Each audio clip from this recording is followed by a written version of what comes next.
સુંદર ભવિષ્ય બનાવવા મેડિકલ કોલેજમાં લાખોની ફી ભરીને અભ્યાસ કરતા હોય, 3 વર્ષ સુધી તનતોડ મહેનત કરી હોય અને પછી ખબર પડે કે તમે જે કોલેજમાં અભ્યાસ કરો છો તે નકલી છે, તો પગ તળેથી જમીન સરકી જાય અને આભ તૂટી જાય તેવી સ્થિતિ ઊભી થાય।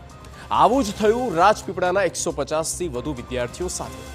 તેમને ન્યાય અપાવવા મોરચો માંડ્યો ધારાસભ્ય ચૈતર વસાવાએ।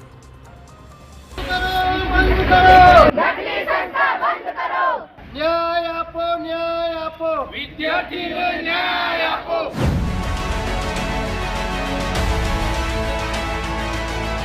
आ आक्रोश छे विद्यार्थीओनो।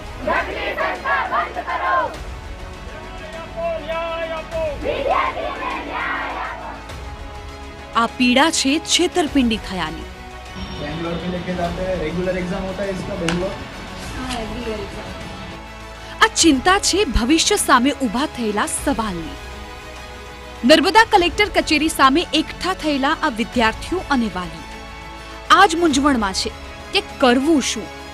3 वर्ष सुधी फी भरी अभ्यास कर्यो, परंतु हवे तेमनी भविष्य साथे लटकती तलवार छे।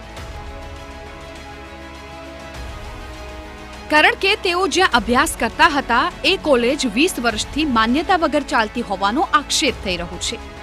રાજપીપળા ખાતે છેલ્લા 20 વર્ષથી ચાલતી કામલ નર્સિંગ સંસ્થા બોગસ હોવાનો આક્ષેપ આપના ધારાસભ્યએ લગાવ્યો। આ સંસ્થા ઊંચી ફી લઈને આદિવાસી વિદ્યાર્થીઓના ભવિષ્ય સાથે ચેડા કરે છે તેવો ધારાસભ્યનો દાવો પણ છે અને આ દાવામાં દમ છે।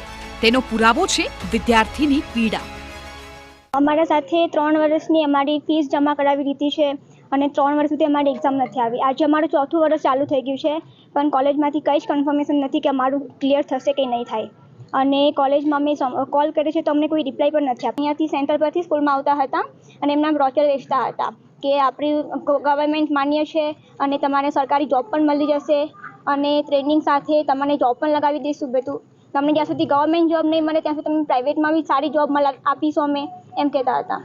જો અમને સ્ટાર્ટિંગમાં જ્યારે એડમિશન લીધું ત્યારે 6 મહિના કોચિંગ કરાવ્યું હતું, એ ગુજરાતી માધ્યમથી કરાવ્યું હતું, જ્યારે આપણું બેઝ છે ઇંગ્લિશ માધ્યમથી। તો 6 મહિના પછી એમને કીધું કે આપણું અંગ્રેજી ચાલુ થશે, પણ ત્યારે એમને ઇન્ટર્નશીપમાંથી અમને સુરત મૂકી દીધા અને સુરત મૂક્યા પછી બી એ લોકો કોઈ દિવસ હોસ્પિટલમાં તપાસ કરવા નથી આવ્યા કે હોસ્પિટલમાં સ્ટુડન્ટને શું કરાવે છે। ત્યાં એટલું ટોર્ચર કરતા હતા અમને, મેમને ઇન્ફોર્મ કરે કે મેમ આવું થાય છે તો પણ કોઈ દિવસ જોવા નહીં આવે। ખાલી ફીસ માટે કોલ કરતા હતા કે તમારું તમે આવીને ભરી દેજો, કાં તો અમારે ત્યાંથી આવશે કોઈ અને લઈ જશે। કર્ણાટક યુનિવર્સિટીમાં અમને એક્ઝામ આપવા લઈ જતા હતા, અમારી પાસે થિયરીનું પેમેન્ટ લેતા હતા, પ્રેક્ટિકલની ફીસ લેતા હતા, પણ અમારા સુધી નથી પ્રેક્ટિકલ કરાયું ત્યાં કે નથી થિયરી એક્ઝામ લેવાઈ। લાસ્ટ યર જ્યારે અમે ગયા ત્યારે હોલ ટિકિટ અપાવી, પણ એ હોલ ટિકિટ કંઈ માન્ય નથી કારણ કે અમારું DN નંબર નથી આવ્યું। જે કર્ણાટક યુનિવર્સિટીમાં અમારું થવું જોઈએ રજીસ્ટ્રેશન, એ નથી કરાયું હજી સુધી। આ કોલેજ બોગસ છે તેવો રાજ્ય સરકારના શિક્ષણ પ્રધાન કુબેર ડિંડોરે પણ સ્વીકાર કર્યો હતો અને આવા લોકો સામે કાર્યવાહી કરવાની ખાતરી થોડા દિવસ પહેલા જ આપી હતી। દીપક ગોહિલ ચેરિટેબલ ટ્રસ્ટ સુરત એનું રજીસ્ટ્રેશન થયું છે 73 ના નામે। જાહેરમાં તમને કહું છું, આ માં કમલા મેડિકલ સેન્ટર સુરત એના જેની કોલેજો સેન્ટરો છે સુરત, તાપી, નર્મદા, રાજપીપળા, કર્ણાટક, બેંગ્લોર છોકરાઓ ભ્રમિત કરીને બીજો એડમિશન લેવામાં છે જેની કોઈ માન્યતા યુજી આપેલી નથી। જે લોકો ખોટો ધંધો કરે છે, ખોટી લોકોને ભ્રમિત કરે છે, યુવાનોને એ ખુલ્લા પાડો અને જે એડમિશન વિદ્યાર્થીઓ ના લે, ખોટું કારકિર્દી મિત્રો બગડશે જેની યુજીએ માન્યતા ના આપી હોય, જેનું એપ્લિકેશન જ ના થયું સુવિધા કરે એવી દુકાનો કરનારા લોકો છે તો મેં આ નામ આપ્યું ને એમના પર આવનારા સમયમાં પડે તો આદિજાતિ વિભાગ આપણે કોઈ એનો પણ પોલીસ કેસ કરીને જેલના સળિયા પાછળ નાખવાનું કામ આપણે કરવું પડશે।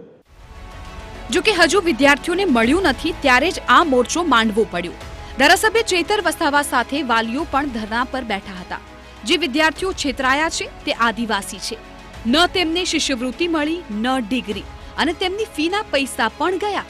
આ વાલીઓની પીડા લેભાગુ તત્વો સમજી શકશે? મહિને ફી ભરતા હતા, 4-4 હજારની ફી કરતા હતા અમે ને ફી ભરવા માટે તો અમે પહેલા તો ઘરનું અમે લોન લીધી, અમે ઘર પર લોન લઈને છોકરીને અમે ભણાવેલી છે। હવે ફરી પાછી ભણાવવા જઈએ તો અમારી પાસે તો પૈસા જ નથી કે અમે ભણાવી શકીએ એમ। હવે ફરી તો અમને લોન આપે જ ના બેંક, કેમ કે બેંકમાં લોન જ અમારી બાકી છે। જો ધારાસભ્યએ આ મામલે મુખ્ય પ્રધાનને પણ પત્ર લખ્યો હતો.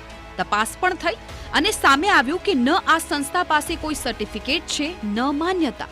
ઇન્ચાર્જ જનરલ સિવિલ સર્જને પણ સ્પષ્ટ કહ્યું છે કે આ કોલેજની કોઈ માન્યતા નથી.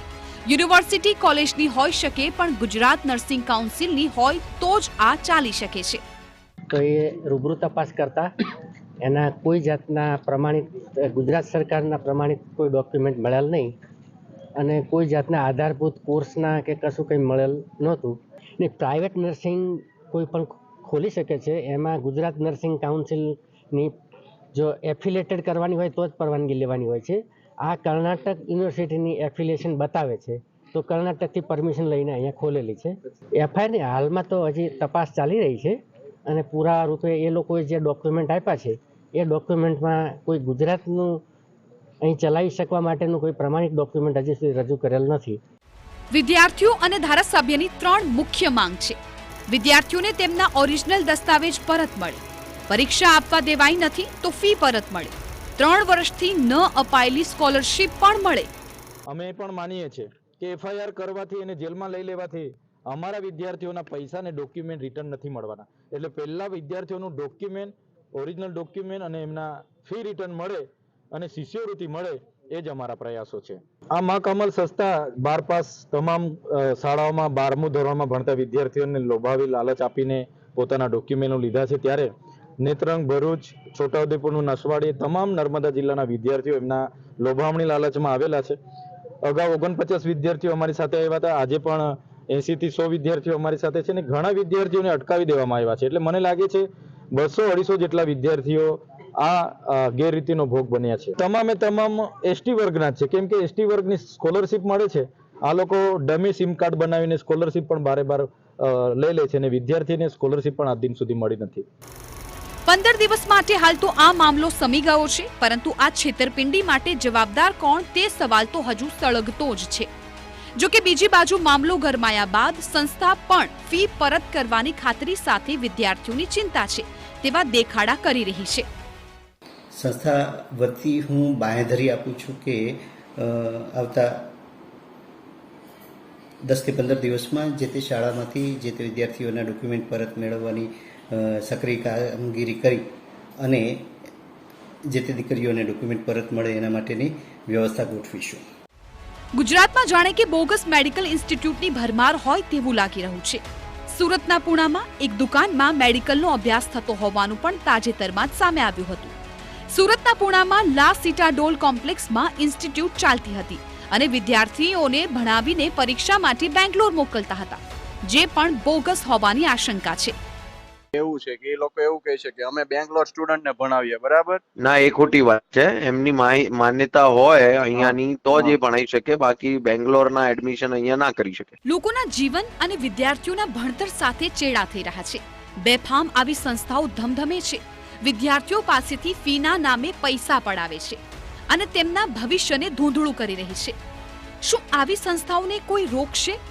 શું ગુજરાતના વિદ્યાર્થીઓ આમ જ છેતરાતા રહેશે? શું આવી સંસ્થાઓને અટકાવવાની જવાબદારી કોઈની નથી? Bureau report, TV9.